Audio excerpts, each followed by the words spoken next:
कार्बि आंलं जिल्लानि लांहिनि पामगाव गोजौ फरायसालिनि गेलेग्रा फोथाराव मिरु खौसेथि बर' सुबुं आफादनि 9थि बोसोरसालिया जथुम्माया सानथामनि हाबाफारिजों 2 फेब्रुआरि दाननि 25, 26 आरो 27 खालाराव जागोन।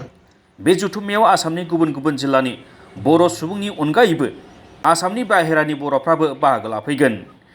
BKWSC मोननायनि उनाव कार्बि आंलंनि लांहिनाव गिबि खेब जारिमिनारि जथुम्मा जागोन।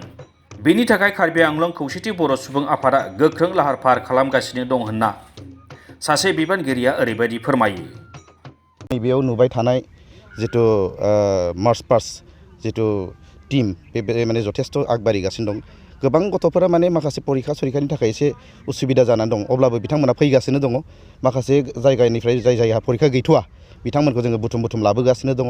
आरो बेजोंनो लोगोसे जोंनि दानि कालचार बिथिङाव हारिमु बिथिङाव जोङो माखासे नाटकनिफ्राय लानानै गासै बेदिनो मोसानाय रंजानाय आरो बेदिनो जेखाइ मोसानाय बेबायदि गासिबो प्रिपारेसना जागासिनो दं। बे गोजौआवनो एसे गोबां आवगायबाय होननानै जों बुंनानै लानो हागोन। आरो बेजों लोगोसे जोंनि जितु एकमडेसन बे जिखिनि थानाय जानाय उन्दुनाय बेबायदि माखासे जायगाफोरा थिग थाम-थिम जागासिनो दङ, मोजाङै मोजां सोलिगासिनो दं।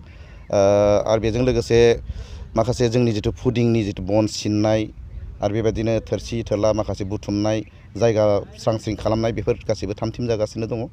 जों जायखिजाया बे समाव बुंनांगोन जोङो बाराद्राय नंथ्राब्लाबो जोङो 50% एबाब माखासे खामानिफोरा जोंना आगबारिबाय।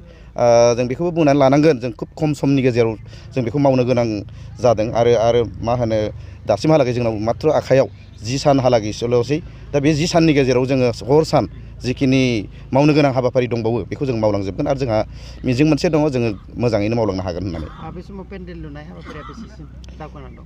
पेन्डेल लुनाय हाबाफारिया नोंथाङा नुनो मोन्दों नैबे दा गासिबो जितु खुन्थिया गायसननाय आरो बिथांमोननि जिखिनि बाजार खालामनाय बे जि जोम लाबोनाय मानाय माखासे स्किम्सफोर एसे माखासे डेक'रेसननि थाखाय माखासे गोनां बुस्थु बेखौ बिथांमोना बायनानै दोनफैबाय। आरो दा बेखिनि समाव जोंनि गेजेराव नैबे जिखिनि दा नुनो मोन्दों पस्ट गायसननाय मानाय मेजर माखासे खामानिफोरा जाबाय। डक्टर हेमन्त बिश्व शर्मा जोंनि चिफ मिनिस्टार गाहाय मिनिस्टारखौ जों लोगो हमदों। लोगो हमनानै माखासे गोबां बाथ्राखौ जों रायलायदों। ओंखायनो जों बुंगोन बेयाव जोङो जदिअ बिटिसिआवबो गोलैया BKWSCआव गोलैया, अब्लाबो जों बुंनांगोन जोङो माखासे संगठनफोरनि सहाय आरो माखासे नैबे मोननै जितु काउन्सिल बिटिआर काउन्सिल आरो दानि BKWSC काउन्सिल बेनिफ्राय जों जथेस्थ सहाय मोन्दों आरो उनहालागैबो मोनलांगोन। बेनिखायनो जोङो गासै कार्बि आंलंनि दैदेनगिरिफोरा इन्टेलेक्सुयेलफोरा गासै लोगो नांनानै सानदों जोङो बर' जाथिनि थाखाय मोजां मावनायाव ज' जाजाय थांबाय थायोबा जोंनिबो निस्सय कार्बि आंलंनि जिखिनि डिमान्ड जोंखिनि लुगैनाय मोनसे लं पेन्डिं इस्यु जों बुंनो थाङोब्ला बे इस्युआ दिनै माने बेसेबांबा गोबाव समनि इस्यु बिटिआर बिटिसि बा बिएससि मोननायनि आगोलाव जों दाबिनाय मोनसे इस्यु दिनैहालागैबो जाफुङाखै।